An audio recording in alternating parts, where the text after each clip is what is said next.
Hey guys, Rocky here. Figured it was time to do another video. Got lots of time, sitting home, not doing much of anything. Computer, looking for a job, as usual. So in the meantime, while I'm doing that, I'm also looking at the bike project and trying to figure out where to go from here.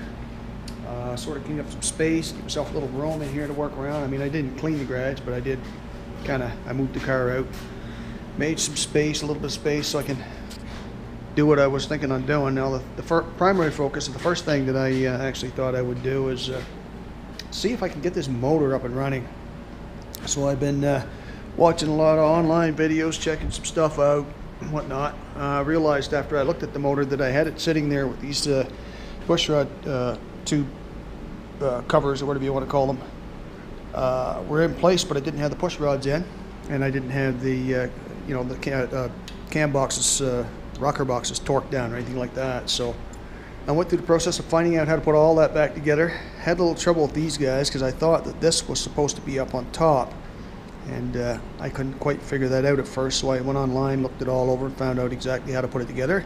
Put the push rods back in there, and I found out by watching some videos that the intake push rod is a little bit shorter than the exhaust push rod, which could cause problems if you're not careful. But when I took it apart, I marked everything. I marked front intake and rear intake, and rear exhaust, rear intake, etc. So everything was marked anyway. I got that right. But I did check them after I watched the videos and compared the exhaust and intakes, and there's a little bit of a difference in length. So that would definitely cause a problem.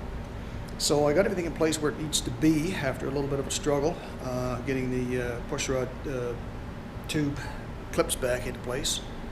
Once I got them in there, I wasn't sure if it was right, but from everything I've seen so far, it does look correct. I'd be surprised if they don't vibrate and pop off, but I guess if that's the way they go and I got them in right, they should stay there. So I started looking at a lot of videos, and I found it hard to find one specifically for this particular motor, this particular year. I think this is somewhere between an 83 and an 86 FXR Evo engine, and I do have a book here that goes from, I think, 84 up to 96, I think. I did happen to find some diagrams in there that do look as though they match up with this engine based on the year and stuff. If I've got that right, I'm not sure. One video I watched, the guy was talking about the timing mark on the back of the engine, and I didn't realize where it was, but for top dead center. And based on the video, found out that you go to this side of the engine, and 83, I think he said, well, I forget what the years were, but anyway, there's two different ways to look at this. Inside here, you pull this out, and on the crankshaft, as you turn it, you'll get a mark. It'll either be a dot or it'll be a line going straight up and down. He says the line going straight up and down, you line up with the back edge of this hole here once you have the plug out.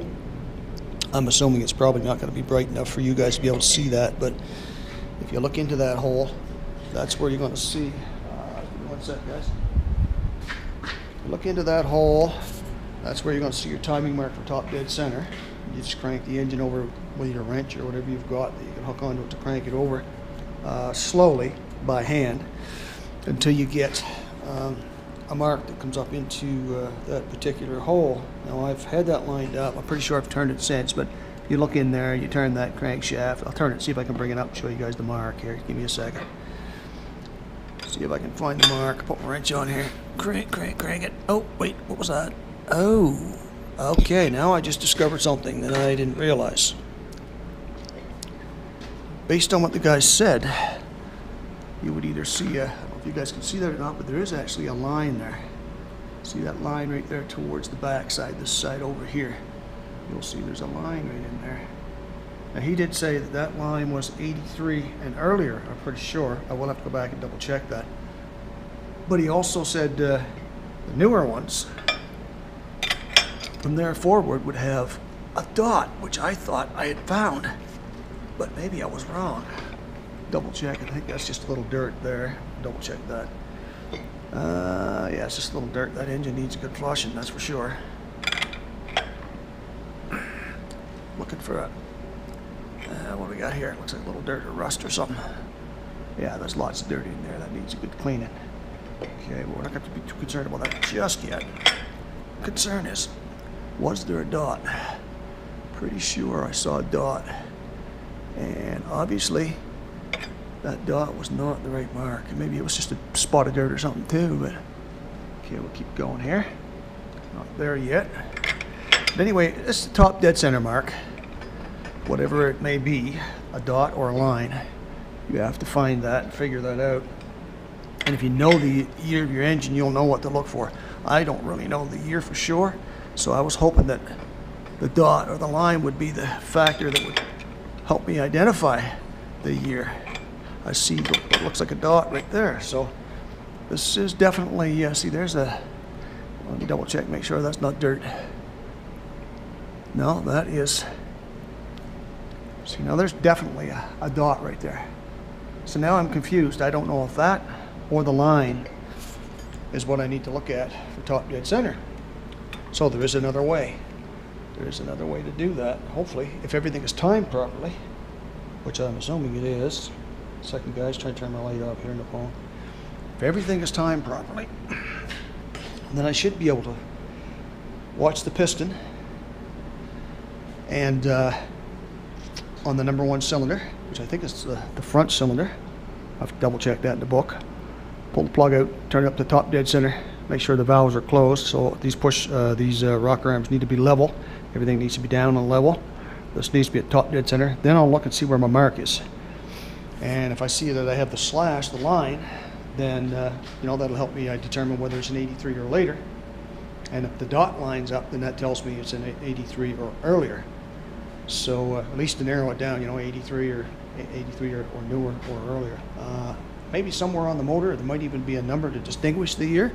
I do believe that I'd seen the number on the case itself right here.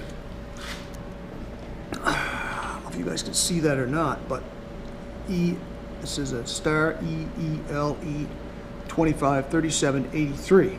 So those last 2 digits, 83, kind of gives me the impression that they may be the numbers to tell me what year the engine is. That's a possibility too. So I'll have to go into my book. I have 2 of them here in Harley's, I think. I've got this one here, which is closer to the year and model of this engine that I have. If my engine is an 83 and this is an 84, that's a little later, but I mean it's pretty close. I'm sure there's definitely going to be some differences, but I've got that, and then I've got my newer Harley Davidson book down there, the red one that's sitting inside the drawer down there. But that's probably not going to be as relevant as this climber book. I'll use that climber book and see if I can find a way to identify the year in there. But anyway, yeah, I have to go a little further and identify those marks properly and make sure that I know what year the bike is and make sure those marks are set up properly.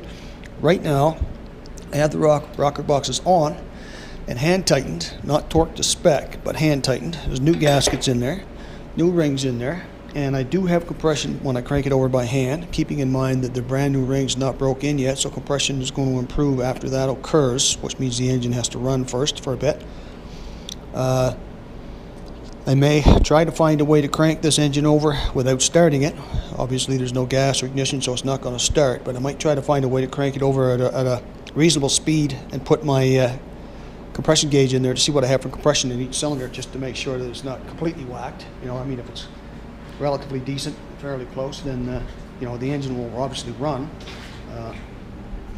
Hopefully not smoke too bad or anything. I mean, it's kind of a backup bike, so if it runs and runs half decent, it doesn't leave a big black cloud of smoke behind it while I'm driving it, then you know, it'll be more than adequate until I can you know, either bore those heads out, go for a big bore kit or something to beef it up a little bit, make it bigger. Right now this is an 88 cubic inch.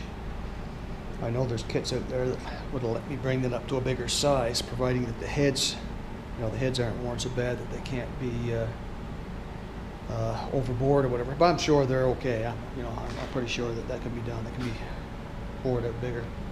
Another issue I had was trying to identify these oil lines. I thought there were 3 oil lines here, but there's actually 1, 2, 3, and another one down here, so there's 4 in total. And according to the diagram that I've looked over there, I was able to see and understand where they are. I can't quote it off to you right now. I'd have to go back and look it up again. Of course, I watched some stuff online too, but I'll go back and revisit that and make sure I get that right. But you know, my goal, as I started to say, got kind of rambling here, is to get this engine up and running. So just to prove, just more of a proof of concept that it is going to run, to see whether or not it's worth, you know, pursuing going any further with it, or if it needs major work that I've got to do first.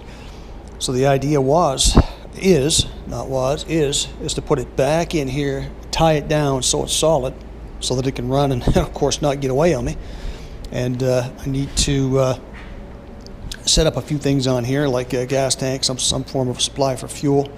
I need a form of supply for oil. I'm trying to figure out how I can come up with some kind of an oil tank I could put in here and set up so I can hook it up properly. I think that what I might be able to do is I could put one together and maybe use these bungs, weld them in, or maybe go to Princess Auto and see if I can find some bungs or something, or maybe even a pre-made tank, something that I could actually use or modify. I don't know yet, but I've got to get an oil tank. It's got to have oil, and then we need some 2050. Once we get that, of course, I need oil. I need oil tank, and I need lines. So I think I could just, I think these lines that go on this are actually just held on with clamps. These aren't screw-on type lines with fittings. Obviously, when you look at the engine over here, they're just, you know, you just slip your hose over there. There's a little bit of a nut ridge on the end of it here to keep the hose from coming off easy, and then of course a clamp goes down on here. So they just clamp on. I just have to make sure that I have hoses that are made out of the proper material so that oil won't deteriorate them, and like a neoprene or something. And that I don't think they have to be steel reinforced or anything. Oil pressure, I don't think the oil pressure gets that high on these engines. I did see something online about them, and I think the oil pressure somewhere in the vicinity of like 7 to 12 pounds or something like that. I'm just kind of guessing. I can't remember exactly, but it was low. It wasn't very high. So I mean, as long as you get some good clamps on there and they're tightened down good, and the ventilation works properly, the return back to the tank works properly, it shouldn't blow any hoses off. That should be all good. So that's another issue there. So I'm going to have to probably get, you know, 6 foot, 10 foot of neoprene of some sort, right diameter, and then cut it to length. Put the proper some good clamps on there to hold in place. I watched a lot of stuff on there about timing. A lot of the engines actually, when you put the camshafts and stuff back in, if you've had them out, and I've had the cam out on this one. This is a single cam engine. Some of the other ones I've watched with the dual cam stuff, they actually you put everything back into place, line up all your timing marks, and of course there's gears there supposedly for your pump, your oil pump, and it has a hole in it, and you have to make sure that hole is pointing straight out. If you're looking at the engine straight on, if you're looking at the engine straight on this way, the hole has to be pointing out this way. They're referring to it as 12 o'clock. And when that's pointing straight out, and then all your other gears line up and mesh with your oil pump, then you've got it lined up correctly. But I don't think, I looked on this one here for timing marks, but I didn't look on here for, I didn't look for the hole. So that's making me wonder whether or not now I might have made a mistake there. And makes me think I probably need to pull the, you know, this stuff back out, which is, you know, just kind of in there loose. It's not really set up yet. Pull this cover off and take a closer look. Pull the cam again, or maybe just spin it and have a good look to see if there is actually a hole in that shaft that has the gear on it for the oil pump. And if there is, then make sure it's timed correctly. If it's not going to have the oil pressure right. So I do have to double check that. Bit of a pain in the ass because I didn't want to take that apart again, but whatever. I got to do this right. I got to make it work. So I'll pull that off. I've got new gaskets, so if I pull it off, I might as well put the new gasket in. If I haven't done that already, I might have already done that. But yeah, get that all properly torqued down and lined up and timed the way it's supposed to be. Then get the engine set into this frame. And once the engine's set into this frame and I have an oil tank of some sort, and I have my lines connected, I'll just use this battery temporarily to turn it over with until I get a proper battery for it. I've got a couple of batteries over there, but I can't seem to get them to take a charge. They're right over there. There's 2 of them. One of them was a brand new battery. I don't know why it won't take a charge. I might have to put it back on charge for a while and leave it a long time to see what happens. But anyway, I'll find out how to shock it back to life somehow. So yes, I'll have a battery.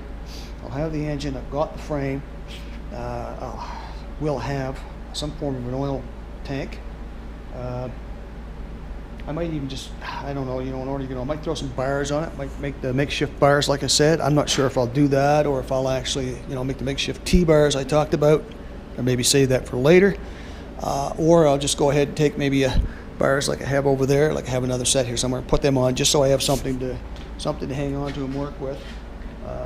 The thing about those bars is that they have all the throttle and everything and all the connections for, you know, turning it on and off starter, because I do need to have a kill switch if it does fire up and run and something goes wrong, or after I've run it for a little bit and want to shut it off, I need to have a way to shut it off. I mean, I could just, you know, have a wire set there hooked up, pull the wire off, but I'd prefer to have a switch, click the switch and shut her down properly.